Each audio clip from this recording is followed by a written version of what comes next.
Saludos amigos de Metro Puerto Rico. Hoy nos trasladamos fuera de la sala de redacción para una entrevista especial. Si usted es amante del whisky, debe estar atento a este diálogo. Nos acompaña el doctor Nick Savage. Él es Master Distiller de Bladnoch, que es una de las destilerías más antiguas y elegantes de Escocia. Está ubicada en Lowlands. Él es ingeniero mecánico, pero pues ha llegado al mundo del whisky a través de la parte técnica, pero desde el 2019 lidera una nueva etapa de Bladnoch, combinando tradición de más de 2 siglos con tecnología, con innovación, con sabor y sostenibilidad. Así que vamos a dialogar con él, vamos a cambiar a inglés para que, ¿verdad?, podamos sostener este diálogo. Thank you for being with me and the audience of Metro Puerto Rico. Thank you for having me. You have a PhD in mechanical engineering. How did that journey lead you into the whiskey? Into whiskey. So, my PhD in mechanical engineering and structural was in tennis rackets. So, I studied in Australia for 4 years and I was studying tennis rackets from an engineering point of view. And then came back to England, and I was working in factories and steelworks, and I was looking for a job that I'd enjoyed. And I was looking for job adverts, and one Sunday morning with my friends, after a couple of whiskeys, there was an advert that said, optimize a whiskey cask. And they wanted an engineer to look at the whiskey cask, the barrels, and the angel share and how long a barrel lasts for, and the technology behind the casks. And it was the same skill set as tennis rackets and barrels. It was the engineering bit. So all my friends said that I should go for that job. Why not? They get free whiskey. So okay, that's that was the reason. yes. And so they said I should do that for free whiskey. And what engineering mindset do you bring into distilling and maturation on the whiskey work? Hey, you can only bring so much. You can problem solve. You can understand the maturation, the wood. You can try and understand the distilling, the fermentation, the brewing, the warehouse conditions, the bottle, everything, all the components. You can try and understand it. You can read about it in a book, but ultimately you have to go and live it. You have to go and do it in the real world, and you have to go with some gut feel as well. Okay. You have to make decisions with gut feel sometimes, because it's quite an organic product. It moves, it changes. It's not as consistent as rolling steel as you can do. So you have to be able to move and change and make decisions quick. So engineering gets you 80% of the way, but then there's 20% of touch, feel, and gut feel. Okay.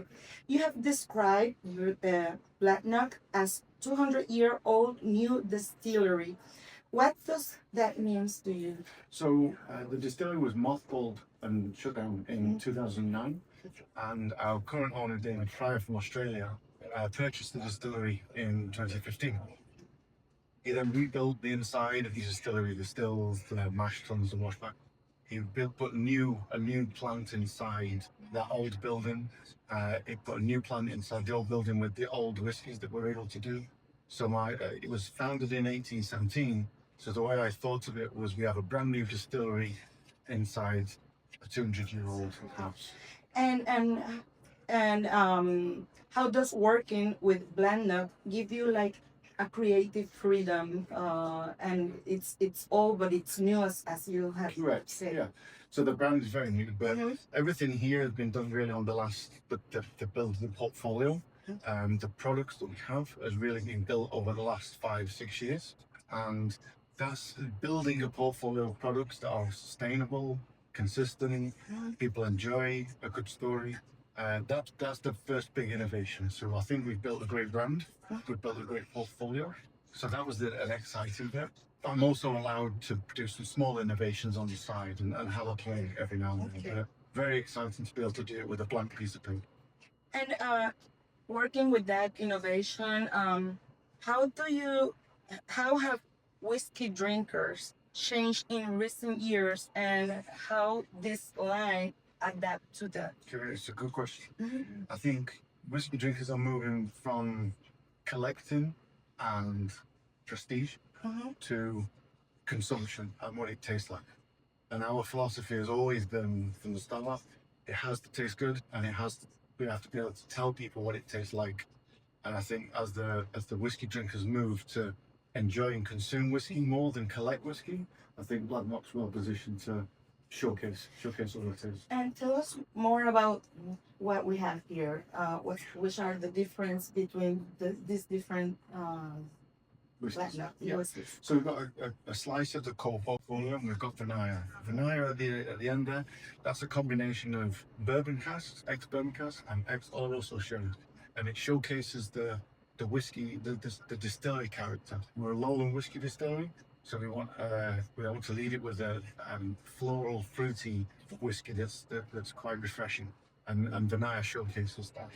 The 13 is one cask type. It's 100% ex-bourbon, and it gives a very American oak feel. So very confectionery, lots of vanillas, lots of citrus, very, very refreshing again, but a lot more sugariness on the palate.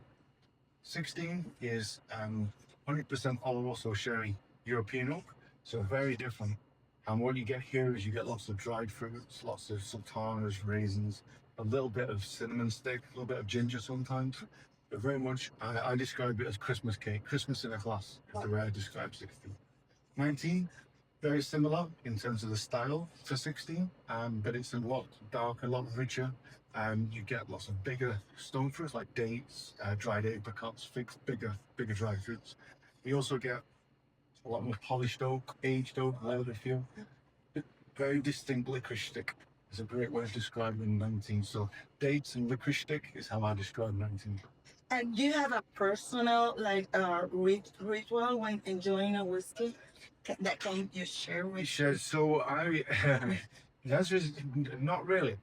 I think everyone should drink whiskey how they want to drink it. It shouldn't be Nick says add water. It's a very It's personal, a very personal yes. thing, and I don't think there's one way to drink. If you want to put 19 with some water, but I drink it neat, that's okay.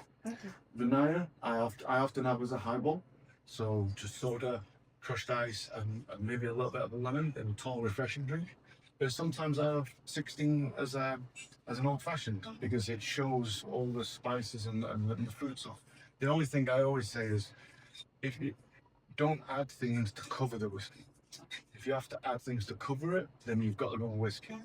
Pick a different whiskey. So don't just add Coca-Cola to get to 19. Pick a different whiskey. So very, very personal. It's your preference, but always respect what the whiskey tastes like. Yes, and it depends like on the mood. If you want like an old fashioned, or if you want it. Yeah. Yes. There's nothing wrong with that. And today, because I'm hot, and I'm loving the Vinaya. The Vinaya is nice and refreshing. And this is already in the Puerto Rican market, right? Yes. Perfect. This is your first time in Puerto Rico? It is, yes. I'm amazed by it as well. And it's a surprise maybe that, well, I'm going to Puerto Rico. I have this imaginary about Puerto Rico. Now that you're here, it's wow, this is a very surprising thing about Puerto Rico.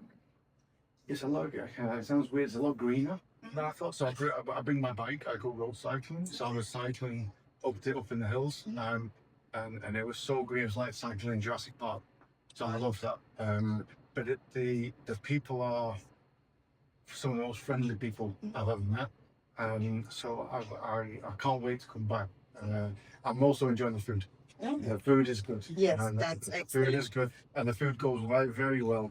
Quite rich, there's lots of flavor in Puerto Rican food, and there's lots of flavor here. So the pairing of Puerto Rican food and Bladnoch whiskeys, I think, is a great kind. Well, welcome to Puerto Rico. Thank you for showing us this excellent whiskey. Gracias. And gracias por estar con nosotros.